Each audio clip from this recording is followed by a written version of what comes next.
We are in Tonga. Nuku'alofa, the capital. I stole as a kid. We used to steal tape decks when I was 8. Then we moved to Hawaii with my mom. I was about at 11 or 12. This kid used to pick on me every day. So the Monday I hit the corner, got high with the Filipinos. Started drinking a little bit, came around at the cafeteria, there he was. Fucking shot him 4 times in the stomach. And that's where it all began. Got arrested since I was a juvenile. They tried to give me life, but I ended up going off with 4 years.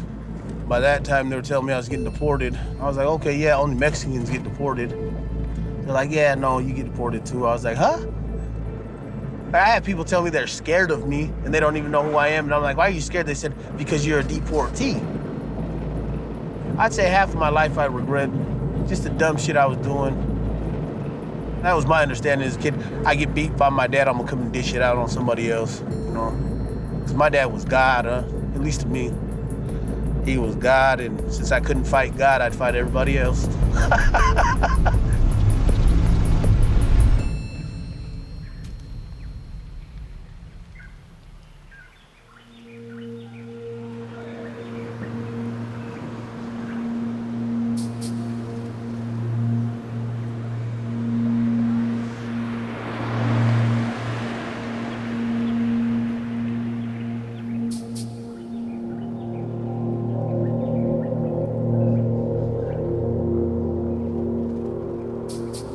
I was born in Australia, 86. Came here in the 90s, 1990. I was just started kindy, but I remember coming back. Yeah, it was all foreign, like, I wasn't used to anything. We were here for 7, 8 years, then we migrated to New Zealand. We went and stayed, there's like gangs all around me. Maybe it could have been different. I served 3 years in jail. Yeah, I didn't even get out. They just deported me from jail. The whole buzz of coming back was never about coming back. It was more about me getting to see my family, and then my wife, my kid.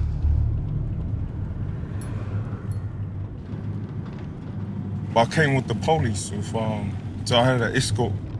It's a shameful ordeal, man. Like, and you gotta walk through the whole terminal. Everyone's looking and you're walking through here with handcuffs. Because you'll be the first one that goes in with the police officer, and then you guys will go sit at the back. Once you go through the bit where you have your passport, yeah, the police goes, because you're already in Tonga. There's no way you can get back out. It took a while, like, accepting the case for what it was. My victim is never gonna be able to work again. Like, knowing inside they hit this guy on purpose, smashed him up against the wall. Before I went in, I was just denial.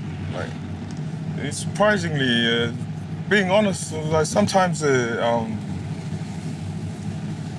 bad at the start, you know? But then you think about how free you feel. It brings this feeling. Once you let it all out, then you don't have this like cloud hanging over you.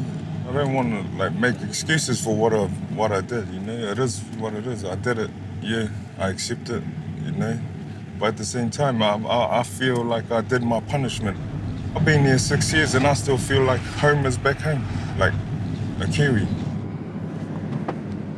I'm past all that bullshit, all that stuff you go through when you're between the age of 14 and 21, like, you know. All you want to do is show how hard you are, you know? Be the bad guy. And really, it's all nonsense, you know? My hope is that nothing passes on from me to my kids, you know? This punishment, just let it be me. It ain't a place to live when you're barely making ends meet, you know? It's like crabs being stuck in a bucket. It's scratching, trying to get out, you know?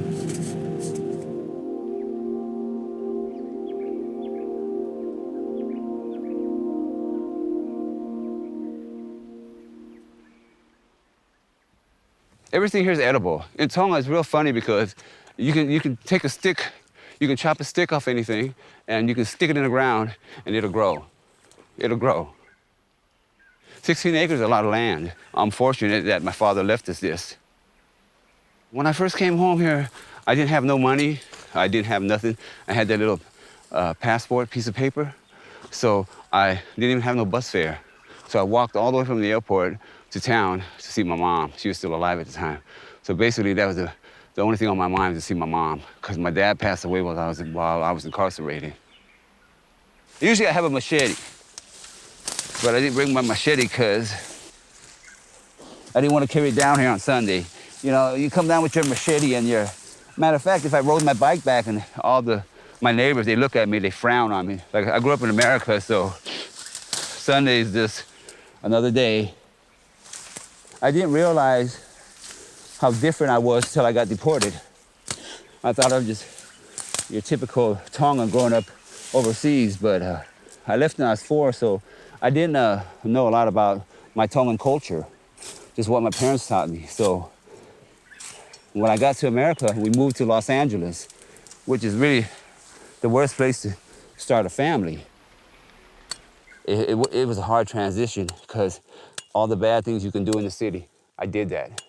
I have a record probably this big since I was 9 years old. Joined the gangs and sold drugs and stole cars, you know, all the bad things. The hardest part of the deportees, what happens when they first get here, is the transition back into Tongan society. We're judged before they even get to know us. We have a red X against us.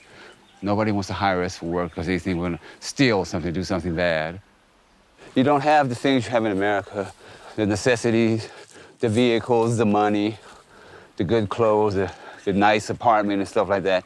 I think when you're brought down to your bare essentials, that's the character that you are. That's the person you are when you have nothing from rock bottom.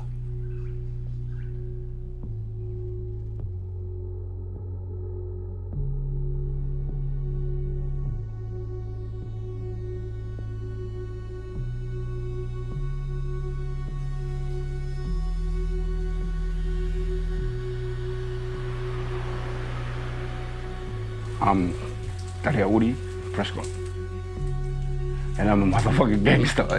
Yeah. I got exposed to the gang when I was like 13. I was with Ainga, yeah, King Conference, yeah. It's a Samoan word for family, eh? Mm. When you don't have your own, they give you one, eh? And when you have your own, they support that one. Eh? They indefinite banned me from New Zealand. Mm. It was very sad not to enter New Zealand, because that's the only world I know. Eh? I've been here for a month, 9 days. Eh? My whole world used to be like this. Now it's all come like that, and it's just me. And that's the only king I need.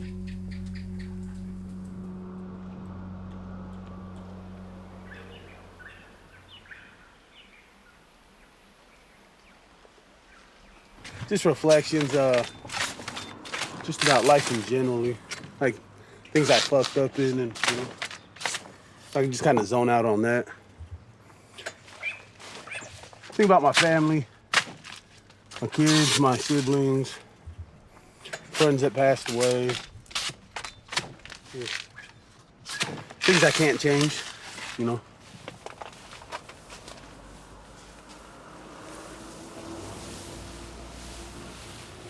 This is right here is kumbala. What this is. They're like little potatoes or something. But then I was doing vanilla for a while. So it's the oldest boy. He's the heir. I'm not the oldest in my family, but nobody else is here.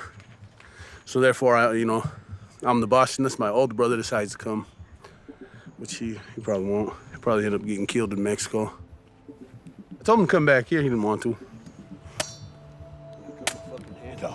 But it's a hassle too with my uncles. It took me a while for them to get off the land. They said, like, you're deported, you don't know how to do this. Just trying to do it the nice way, like, come on, guys. Leave me alone, I don't eat in your fucking kitchen. Don't come and eat in mine. So right now, it's me now. Awesome, 18 great fucking acres. Sometimes it scares the shit out of me. You know, waking up and I'm thinking, where the fuck am I? Who's out here? You know, come outside, creeping outside like, fuck, oh man, I'm in my house. Takes a couple seconds to get used to it.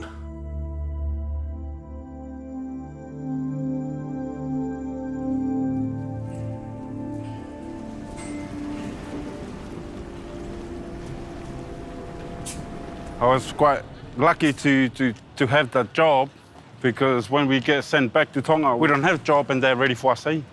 They don't prepare us for this kind of new surrounding, our new environment.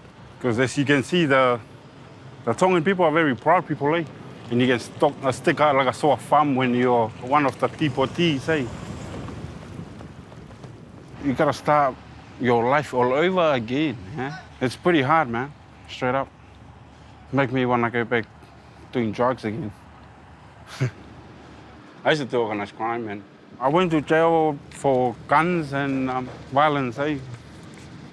I know damn well that who's around you sort of, you know, will make you who you really are. Like, the people around me are sort of like the directors of my life at the moment. So what they do, I gotta go and do that. I used to have heaps of people around me, but I think they were all just for themselves, or one certain few they were like really do for me. But when it comes to the important stuff in life, it's where they're now, so to speak, eh? And I don't want to leave my legacy as a guy that was a gangster and got deported to Tonga, and that's it, end of his life, sort of thing, eh?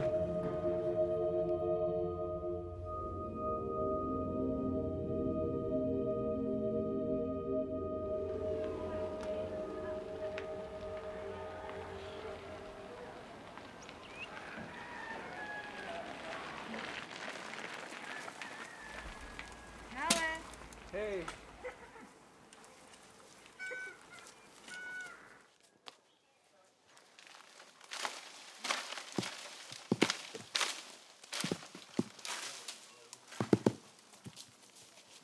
A coconut a day in Tonga is like an apple a day. Yes. Keeps the doctor away. Oh yeah, that's great. This house here was built by my grandfather, and it's all pegged in, and it's all made by hand. So I'm fortunate, like you said, because most of the deportees that come here, they have to pay rent, or they're pretty much homeless. They have to live with somebody else. Oh, here's my pig. Yeah, her name is May. She's camera shy, so I can actually pet her, yeah. And that's rare because a lot of the pigs here, they can't do this to their pigs. So a lot of the neighbors, they kind of envy me when they see me petting my big old pig.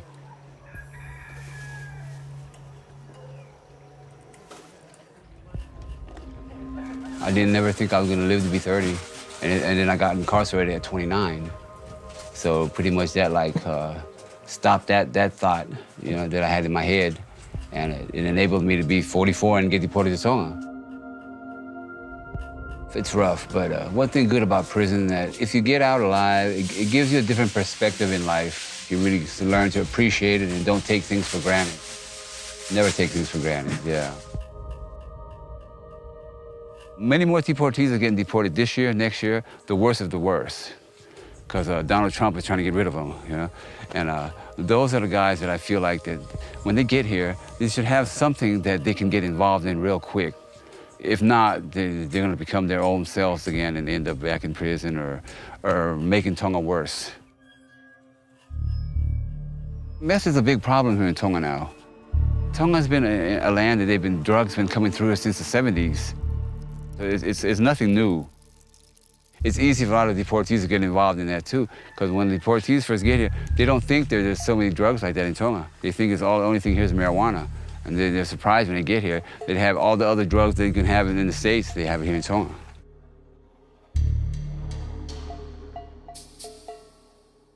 Someone has come right here. I have got half an announcement. What is this shit you can do in Tonga? You can melt this down, get a syringe, and mainline this bitch. That shit will fuck you up. If you would have smoked this right here, You'd probably sit here and talk to me about anything and everything. Life story in 30 seconds. This gets called rice. Then it went from that. Then they called it ice blocks. They would say, do you have any pule'anga? It's still the same thing. And right now they call it puff. On a Sunday, our cell told out close to 200 people. From 5 until midnight, easy $5,000. It's a fucking easy $5,000. I don't feel guilty about dealing drugs. Not at all. Money's not racist. Neither am I. It has no feelings. Neither do I. It's a fair exchange for me. You get what you want. I get what I want. If you're in love with drugs, I'm your best friend.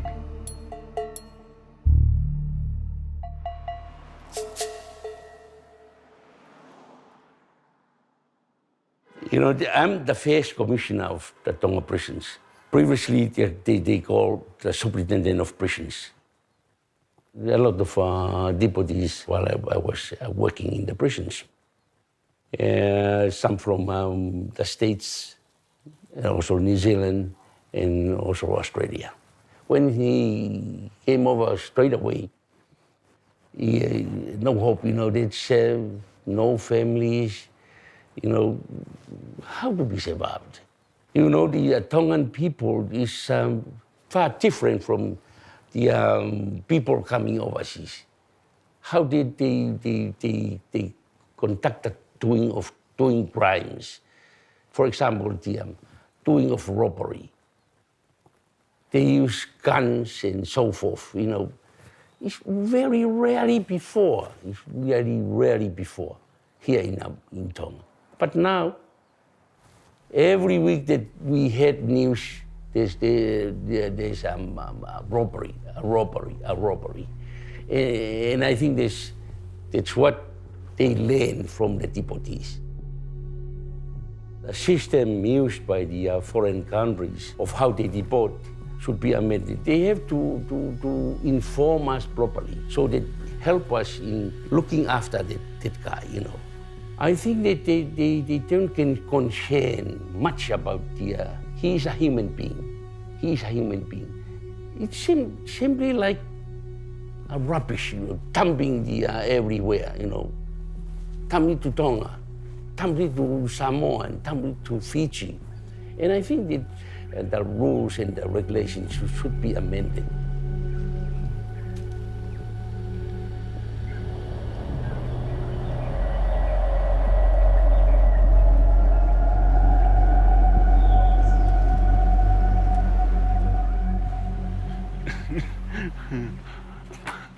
Yeah, it's a terrible habit, to have our flag and our shield.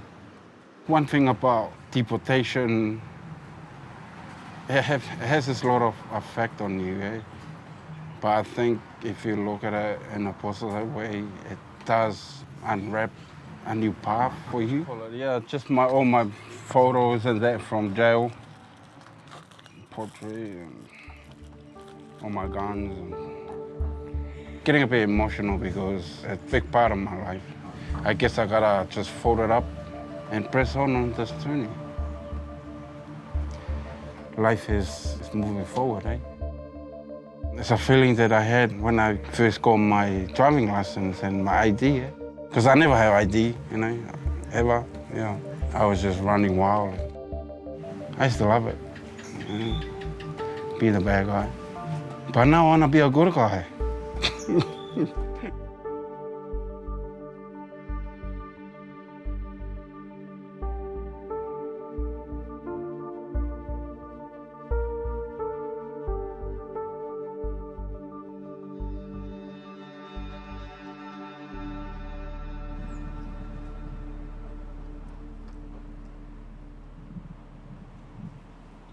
Been here for about 6 years. I'll probably see my family, not even a year, like out of those 6 years. Had a talk with my wife. She's not feeling it anymore, you know, coming back and forth. She's had enough.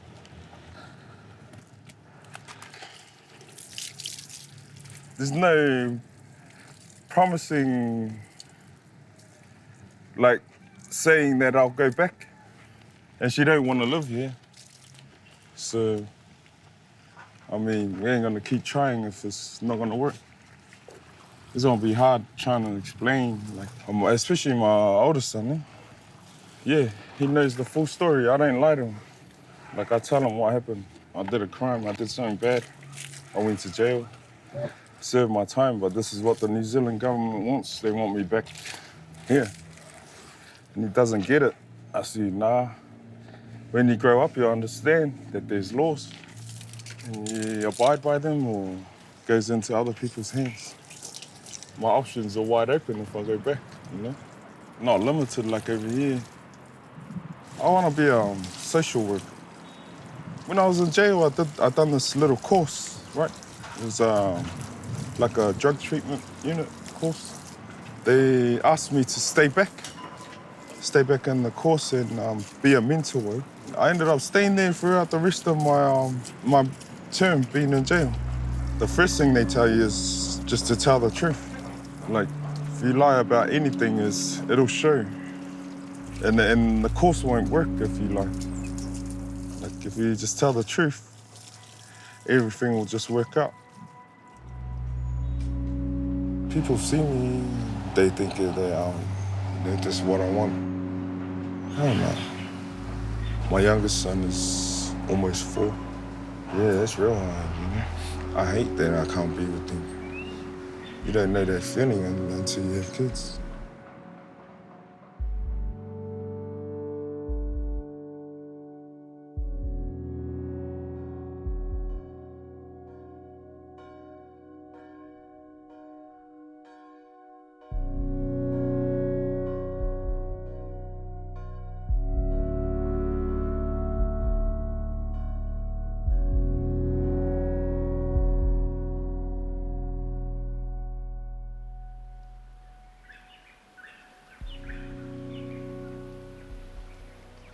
Yeah, this is where I grew up as a kid, eh? That shop over there was there when I was a little wee boy and still owned by the same family, eh? Hello, malo, yo. So this is a piece of land that my brother's gonna give me, eh?